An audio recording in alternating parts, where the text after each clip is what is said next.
Hello, welcome to the second episode of The Middlemen. We had a lot of fun. We posted this out a few days ago, our first episode on MFA, and people listened. People reached out, said they liked it, so we're going to keep going. But instead of just diving right into it like we did last time, we're going to step back and tell you a little bit about who we are and why we're doing this, because I think that's only fair if you're spending your time listening to this. Our whole point is that Todd and I have been working in retail media, in e-commerce, in ad tech for quite some time. And what we really want to make sure is that all of the news, all the three-letter acronyms, all the things that are thrown out there really stick. And the only way to do that is kind of slow down and really, from the perspective of the middlemen, somebody who's really in the middle of it, and we've been in the middle of it for a long time, give you an understanding of why these things are happening, what are the incentives, peeling back the onion, and really, getting people to sort of train up muscles on how to understand what's going on in the news that they read and listen to on podcasts like these. So with that, I think one of the ways of making a better understanding of who we are and what the show's about, I'm going to ask you, Todd, to give us a little bit about your background. So, and it just coincides, you and I we spent a year and a half working at a e-commerce SaaS startup called Fantastic together, which is focused on the Shopify ecosystem. And so we have some experience dealing with Shopify and e-commerce. But prior to that, I spent a decade building and running a DSP, which means demand side platform for those unaware of the three-letter acronym. And it's the software that agencies use to buy programmatic or real-time biddable advertising. And so that the benefit of that is got deep in the bowels of programmatic advertising. We were a pioneer in the programmatic native advertising space. We helped build and define the OpenRTB programmatic native spec.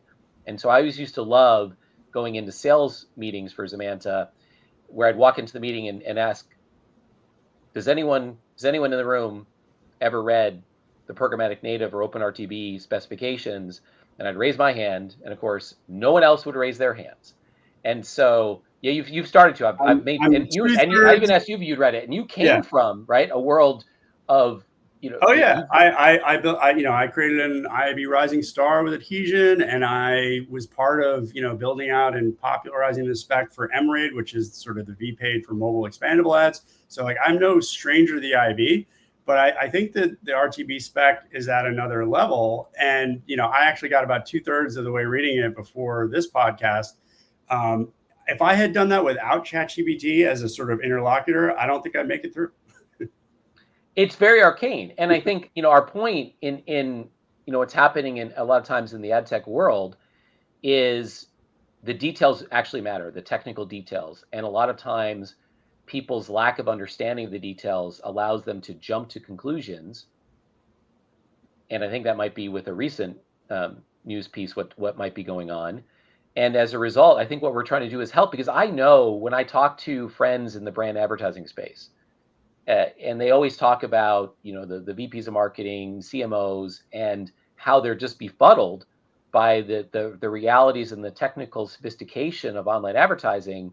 And a lot of those details are over their heads. So we're hopefully here helping to explain it, not just and to those folks, but to ad tech folks who don't dive into the specifics.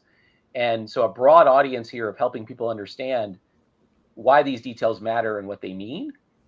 And so I think that's kind of like, are we lifting up the kimono, so to speak, of the bowels of the intersection of media and retail? And as that becomes tighter and tighter every day, a bigger and bigger audience is really going to need to understand these things. Yeah. And I think, on my take on a lot of this is that some of the news that comes out, and I think we're probably going to jump into that soon, there's a lot of blame immediately because people probably heard a lot about how certain types of ad tech is either shady or there's fraud out there. And, they always sort of, as a consumer, you sort of bring your experience back to what you know. And most people know Facebook better than they do sort of how regular websites work. And I think, from the discussions that we've had is that the inner workings of all this, the RTB spec, it makes for a very fragile, very collaborative, but very fragile system that breaks all the time. And I think that's something that, you know, we can talk about in terms of the news that we're seeing. So and what we're referencing in the news is there is a news around an SSP, Colossus Media, being accused of potentially nefarious actions regarding cookie IDs, and were they sharing the right information. And for those who don't understand, there's a couple of important nuances here. The reality is no company can read anyone else's cookie. So if I'm a DSP and I have a cookie on a user's machine that has my user identifier on it, the downstream publishers, SSPs can't read what's in my cookie, can't read my identifier. Now, the reality is that my clients want to target specific users if I'm a DSP. And the whole point of online advertising is to try to target individual users as much as possible, right? Show the right ad to the right person at the right time, the right price, in the right environment. There's lots of others that have been added over time, but you're trying to target an individual as much as possible, which means there needs to be an identifier. Back in the day, as you and I talked, it used to be just emails could be passed, clear text emails. But Right. obviously, with the rise of regulation and privacy concerns and whatever, that's been replaced with pseudo-anonymous identifiers, right? Random strings of letters and numbers and so forth. And so if I'm a DSP and I cookie that user when I deliver an ad to that user, that gets placed in the machine. And then what I want to do is then when I see that user again in the future, I want to be able to target that user.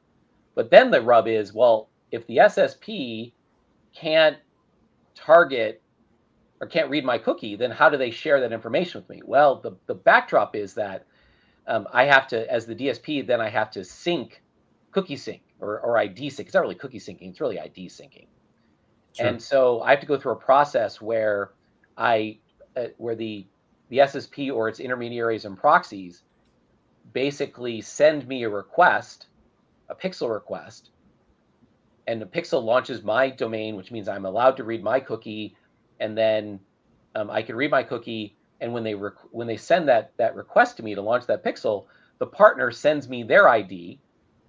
So let's say I have a user A9A9A9, and what happens is the downstream partner, the SSP, sends me a pixel request, and they pass in as part of the question mark. It's called a query string parameter. They'll say what their ID is, and they'll say, oh, it's my ID number is Z21, Z21, Z21. And then what I do is I create basically a big fat spreadsheet, a table that says my ID equals this partner's ID. And then I'd let them know after the fact and say, oh yeah, by the way, here's the match of our IDs. And so, and yeah, if there's I'll stop you there. I mean, what's funny about that is, you know, I think a lot of us have heard that explanation in the past. I think one of the best ways of explaining how often that's happening, Jeff Green from the Trade Desk in one of their Edge training materials talks about how when you look at the bottom and left of any website, you see all those things happening. There's just tons of cookie syncs that are happening at every, you know, it just shows you how much wasted effort our machines are making on behalf of trying to figure out who you are. Right. And so in this case, you know, we started the title, this Colossus Misunderstanding. And by the way, we were very proud as dads of a great dad joke, pun intended. Yeah. And you know, just so everyone's aware, Tom and I both have kids. We're both dads. Yeah, we are officially allowed to make bad puns.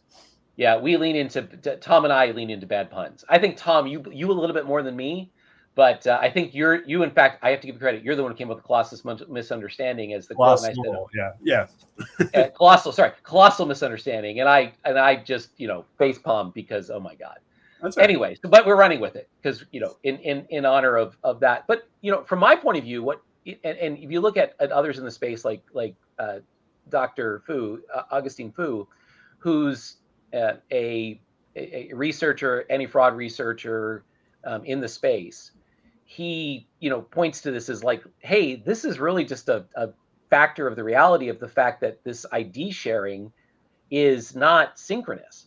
So what can happen is a DSP updates the user's identifier on the machine.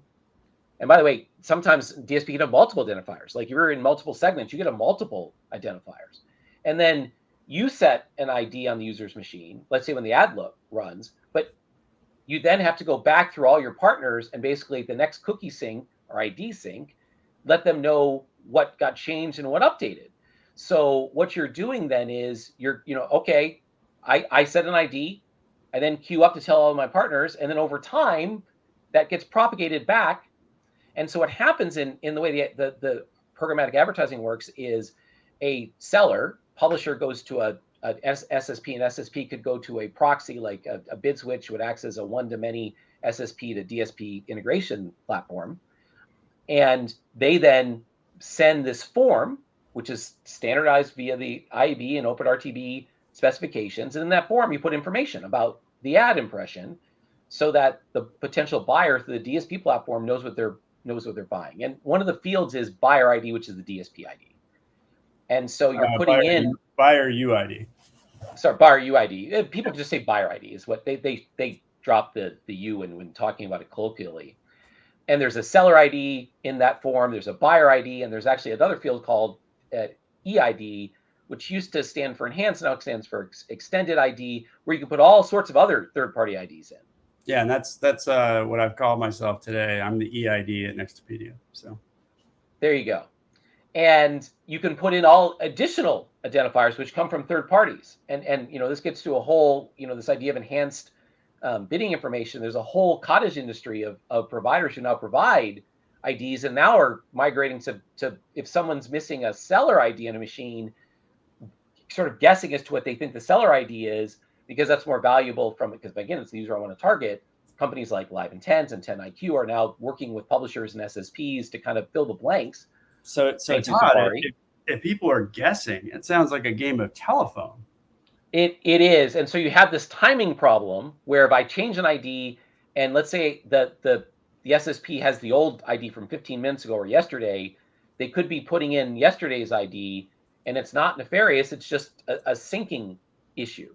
And again, that gets updated and fixed over time, which is why as a former DSP guy, I looked at this scenario, what was happening. I said, this doesn't scream fraud. This just screams normal pub ops, SSP ops, bidding ops, like normal ad ops type of stuff. Like now it could be like someone could be figuring out my IDs as a DSP and figuring out the 100 most popular IDs that I always want to target and show ads to, and maybe slightly higher bidding. But honestly, that's just I've never met an SSP who I really felt could pull that off.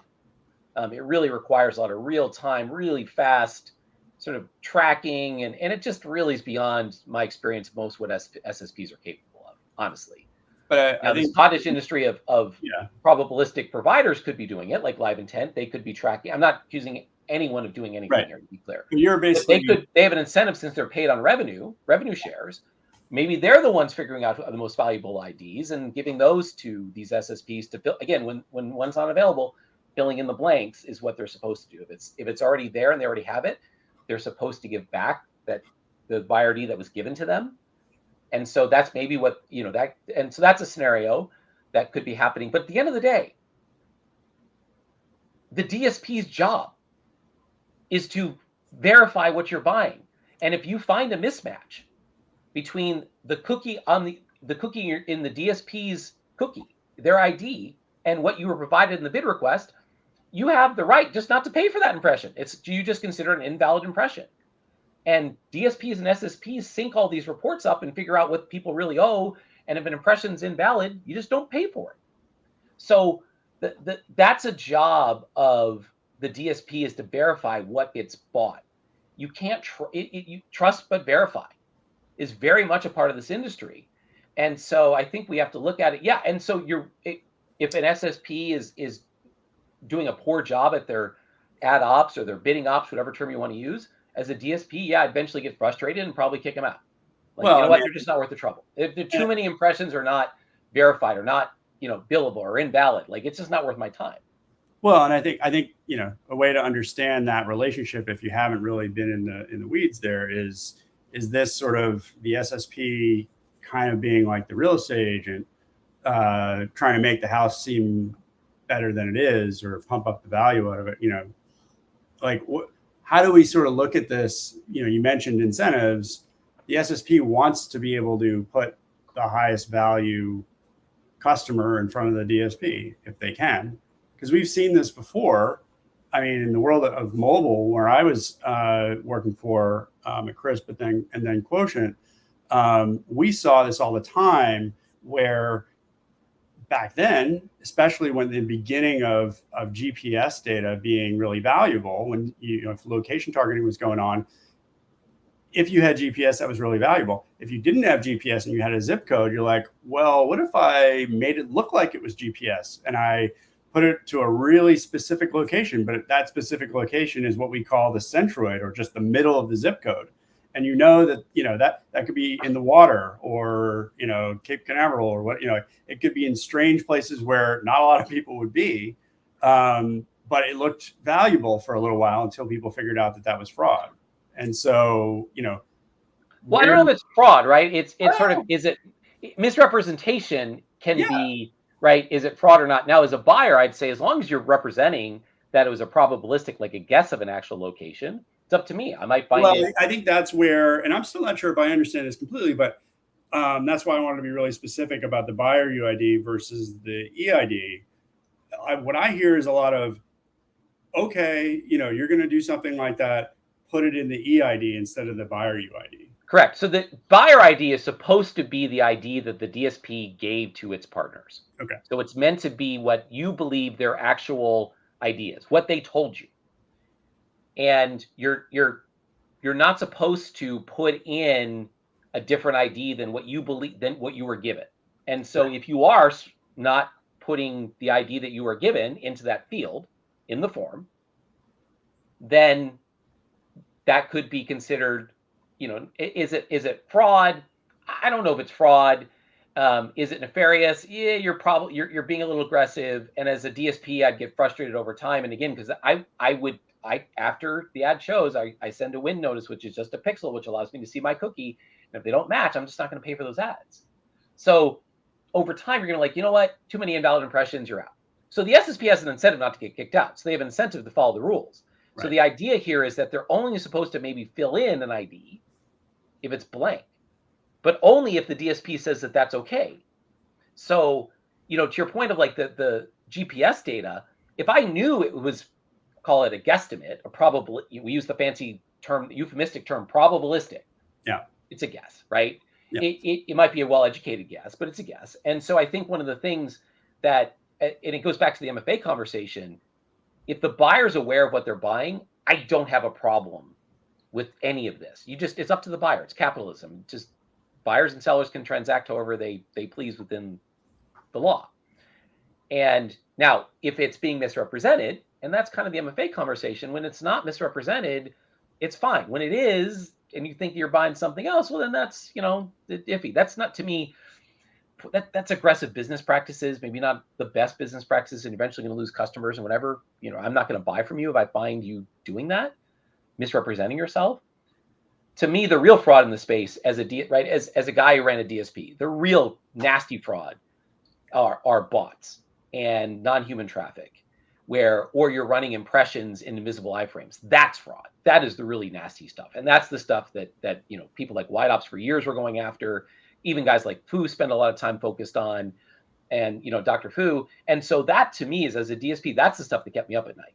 Fraudulent impressions, truly fraudulent, right? Where either a machine's creating them via script. You've seen those walls of iPhones, videos where they're just running scripted sessions. Well, I mean, bot spyware that's creating invisible and ad impressions on a person's computer. That's fraud. It shouldn't be funny, but it is funny for me because, you start to work in one of these ad tech companies and you're like, oh, we use this company that has a wall of phones for QA. And you're like, isn't that great? Oh, we make sure that, before people really see this thing, we're going to make sure that it works. And, and then you find out that they have a side gig where they're, making money as a content farm or whatever. They're black, right? They're running black ops, in the alley. Yeah. Around the corner, right? No, yeah. I agree that's a huge thing. And so when we think about fraud, that's fraud. That's the stuff that worries about these cookie mismatches and whatever. Like, yeah, fine. It's But again, as a DSP, it's my job to verify and only pay for verified invalid impressions. So I just look at it as it's part of the gig, and it's what you're paying me for.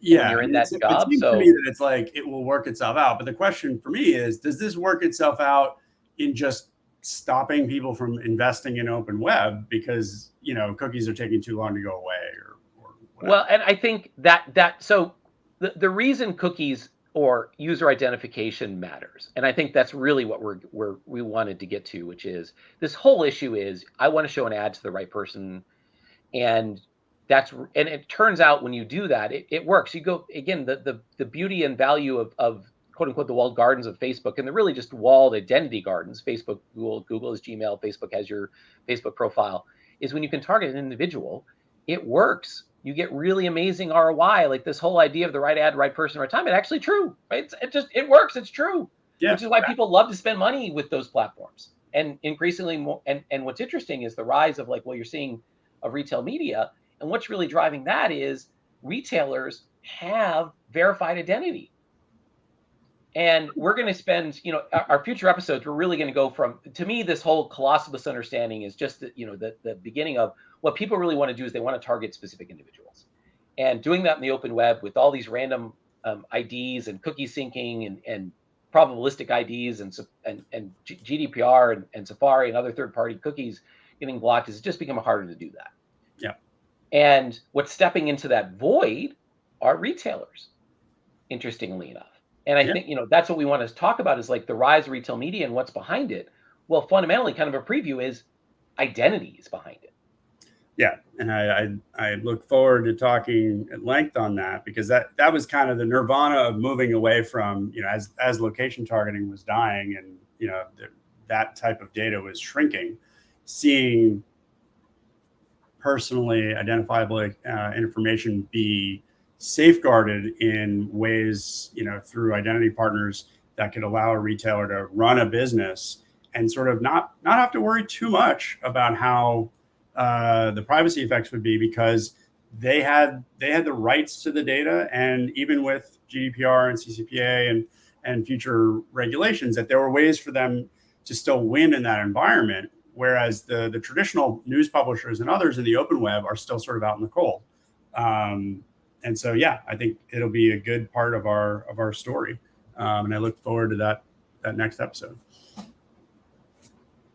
The future of the open web is in large part e-commerce based and retail based. Well, we'll get there too. All right. Thank you again for listening. And we're excited to bring you episode 3 very soon.